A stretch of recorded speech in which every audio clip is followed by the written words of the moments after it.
দেখো বন্ধুরা, আজকে আমি ক্লাস 12-এ হ্যালোঅ্যালকেন হ্যালোঅ্যারেন্সের 3টে গুরুত্বপূর্ণ কনভার্সন সলভ করে দেখাবো। অর্থাৎ এই যে রূপান্তরীকরণগুলো কিন্তু পড়ে পরীক্ষায়। পরীক্ষায় এইভাবে পড়ে কিভাবে রূপান্তর করবে বা রূপান্তর করো। যেমন এখানে 3টে দিয়েছি, ইথানল থেকে বিউট অন আইন, বিউট 1 ইন থেকে বিউট 2 ইন হলো। আর 3 নম্বর দিয়েছি প্রোপিন থেকে প্রোপানল বা প্রোপান অনল। ঠিক আছে? তাহলে এইগুলো কিন্তু আমরা সলভ করব। এইগুলো কিন্তু খুবই ইম্পর্টেন্ট, মানে অনেকগুলো ইম্পর্টেন্ট আছে, তার মধ্যে এই 3টে আজকে আমি একটু দেখাবো তোমাদের করে। অনেক রকম প্রসেসে করা যায়। অর্গানিক রিয়াকশন যাই পড়বে সেইগুলোকে অ্যাপ্লাই করার জায়গা কিন্তু এই জায়গা। এই কনভার্সনে কিন্তু আমরা অনেক রকম রিয়াকশনগুলো যেগুলো পড়ছি ইন্ডিভিজুয়ালি সেইগুলোকে একত্রে অ্যাপ্লাই করার জায়গা হচ্ছে এই কনভার্সন।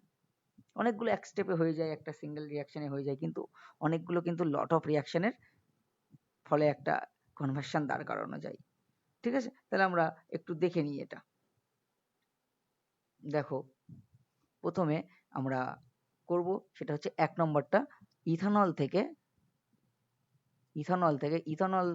দেখো, ইথানল থেকে ইথানল স্ট্রাকচারটাকে নেব।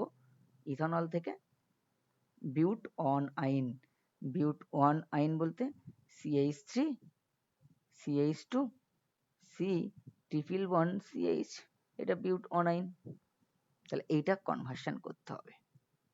এর জন্য আমরা কি করব?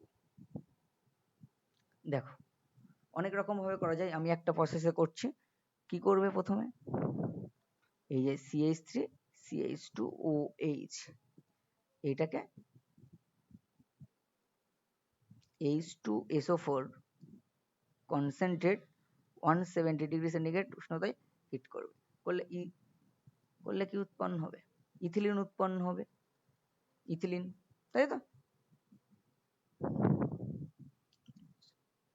যে আমরা ইন্ট্রামলিকুলার ডিহাইড্রেশন বিক্রিয়া হয় সেইটা হবে এখানে। আচ্ছা, এবার এটাকে যদি আমরা ব্রোমিন CCl4 দিয়ে ট্রিট করি তাহলে কি হবে?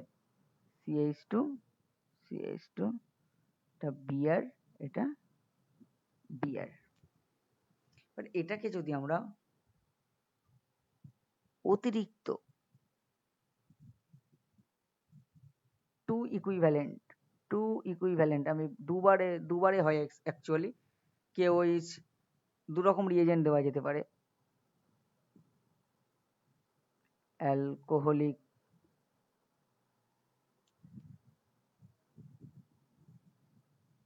KOH তাপ, অথবা টু ইকুইভ্যালেন্ট সোডামাইট তরল অ্যামোনিয়া। এটা দিলে অ্যাসিটিলিন উৎপন্ন হয়ে যাবে। অ্যাসিটিলিন, ঠিক আছে? যে কোনো একটা অতিরিক্ত বা অ্যালকোহলিক KOH তাপ দিতে পারো, বা সোডামাইট তরল অ্যামোনিয়া দিতে পারো। তারপরে যেটা করতে হবে, এখানে সোডামাইট আর তরল অ্যামোনিয়া দিয়ে ট্রিট করতে হবে। তাহলে আমরা জানি, যেহেতু অ্যাসিটিলিনের হাইড্রোজেন যেগুলো, এগুলো অ্যাসিডিক হয়, তাই তো? এগুলো কি অ্যাসিডিক হয়, যেহেতু ওয়ান ইকুইভ্যালেন্ট দেওয়া হচ্ছে আবার, তাহলে এইগুলো অ্যাসিডিক হাইড্রোজেন, অ্যাসিডিক, তাই তো? কার্বনটা sp হাইব্রিডাইজ, তাই তো? তাহলে 50% এস ক্যারেক্টার আছে, তাহলে একটু তো অ্যাসিডিক হবে, তাই তো? ভালোই অ্যাসিডিক এটা। তাহলে এটা এক ইকুইভ্যালেন্ট দিলে একটা হাইড্রোজেনকে করবে, তুলবে। তাহলে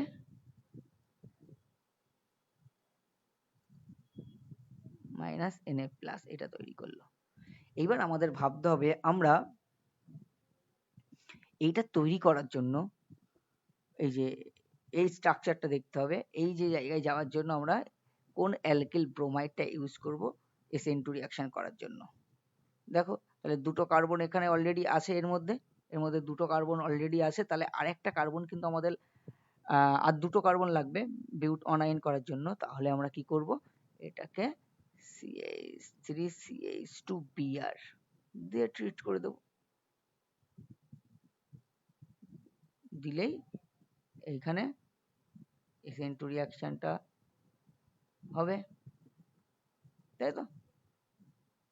তাহলে HC triple bond C CH2 CH3, এটাকে ভেঙে ভালো করে ঘুরিয়ে লেখো, দেখো এই জিনিসটা CH3 CH2 C double triple bond CH, এটাই হয়ে গেল।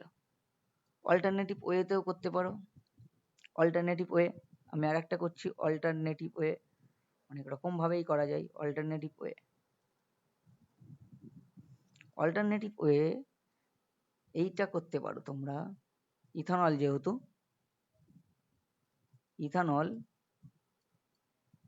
ইথানলকে SOCl2 দিয়ে ট্রিট করবে। SOCl2 দিলে কি হয়? ইথাইল ক্লোরাইড উৎপন্ন হয়। PCl5ও দিতে পারো, কিন্তু SOCl2 ব্যবহার করা অধিক সুবিধাজনক, একটা কোয়েশ্চেন পড়ে, ঠিক আছে? SOCl2 দিলে থায়োনিল ক্লোরাইড দিয়ে ট্রিট করা হলো। এইবার এটাকে তুমি এই রিয়েজেন্ট C- Na+ এটা দিয়ে ট্রিট করো। এইটা কি করবে? এইখানে ব্যাক সাইড, এইখানে ব্যাক সাইড অ্যাটাক করলো, এটা খুলে গেল, তাই তো? SN2 টাইপ রিয়াকশন হলো, তাই তো? তাহলে হলে কি হবে? সেই CH3 CH2 C triple bond CH। এইবার এইটাকে ডাইরেক্টলি অনেক সময় না দিয়ে তোমরা এইটা করতে পারো, অ্যাসিটিলিন অবলিক 1 ইকুইভ্যালেন্ট সোডা মাইট তরল অ্যামোনিয়া। এই যে এইটাকে অ্যাসিটানিলাইট যে আয়নটা, সেইটা ডাইরেক্টলি না দিয়ে এইটা এইভাবে দিতে পারো, অসুবিধা নেই। ডাইরেক্টলি দিলেও অসুবিধা নেই, তাহলে ছোট হয়ে গেলে জিনিসটা। এইভাবেও দেখতে পারো, অনেক রকম ভাবে করা যায়। আরো ভেবে দেখতে পারো তোমরা আরো ভাববে, দেখবে আরো অনেক কোনো প্রসেস বেরিয়ে আসবে, ঠিক আছে? অনেক রকম ভাবেই হয়। আচ্ছা আচ্ছা, তারপরে আমাদের দ্বিতীয়টা একটু দেখবো আমরা, বিউট অন ইন থেকে বিউট টু ইন। আগে কেমিক্যাল স্ট্রাকচারটা এঁকে ফেলবো, কোথা থেকে কোথায় যাবো। আমি একটু কালিটা চেঞ্জ করি।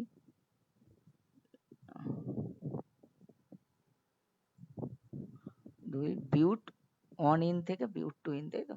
CH3 CH2 CH double bond CH2, এইটা বিউট অন ইন থেকে but two ene CH3 CH double bond CH, এটা বিউট টু ইন। তাহলে এইখান থেকে এটা তৈরি করতে হবে। দেখো কি করে করা যায়। দেখো, আমরা যদি মার্কোনিকভ অ্যাডিশন রিয়াকশন করি, CH3 CH2 CH double bond CH2, HBr দিয়ে যদি ট্রিট করি তাহলে কি হবে?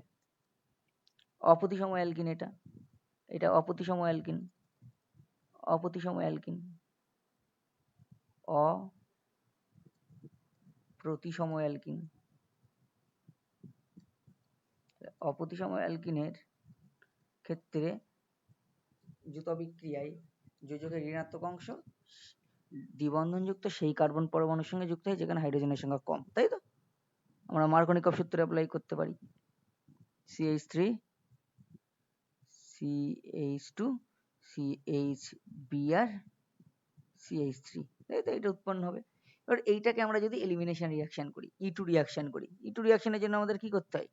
অ্যালকোহলিক কেউইস। সবসময় লিনিয়ারলি লেখার চেষ্টা করবে। আমার এখানে আমার হাতের লেখাটা একটু বড় বড় বলে এখানে আমি ধরাতে পারছি না বোর্ডে লেখার সময়, অনলাইন বোর্ডে। অ্যালকোহলিক কেউইস, অ্যালকোহলিক কেউইস, অ্যালকোহলিক কেউইস তাপ দিলেই কিন্তু ডিহাইড্রো হ্যালোজিনেশন হবে। কি হবে? Dehydro halogenation. ডি মানে বেরিয়ে যাচ্ছে হাইড্রোজেন আর হ্যালোজেন, HBr বেরিয়ে যাবে। তাহলে কি হবে? এলিমিনেশন হলে বেসিক্যালি এলিমিনেশন E2 মেকানিজম হবে। CH3 C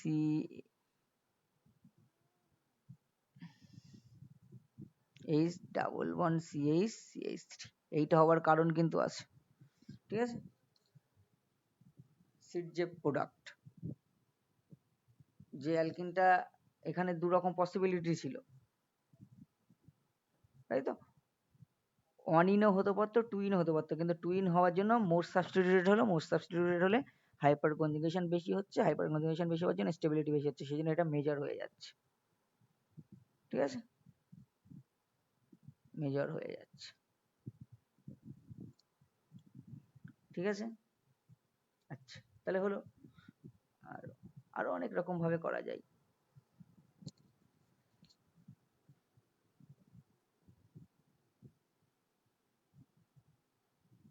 যেমন এটা এইভাবে হয়ে যাচ্ছে সহজে, আরো ভাবে বলতে আমি ওয়েস্ট ঢুকিয়ে ওয়েস্টটাকে বের করা, ফার্স্টে সেই ব্রোমিন করে তারপরে সেখান থেকে ওয়েজ করা, ওটাও করা যায়, কিন্তু এটাই সব থেকে সহজ। আচ্ছা, এরপরে যেটা লাস্ট, সেটা হচ্ছে প্রোপিন থেকে প্রোপানল বা প্রোপান অনল। এটা দেখি, প্রোপিন থেকে 3 নম্বর, প্রোপিন বলতে CH3 CH CH2, এটা প্রোপিন, এখান থেকে প্রোপানল বলেছে, CH3 CH2 CH2 OH, CH3 CH2 CH2 OH, এটা করতে হবে। তাহলে আমরা কি করব দেখো, CH3 CH2 CH3 CH11 CH2, এই জিনিসটাকে যদি HBr পারঅক্সাইড দিই,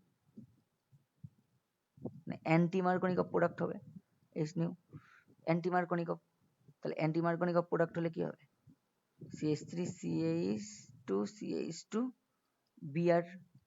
এবার এটাকে SN2 রিঅ্যাকশন করে দিই, জলীয় KOH,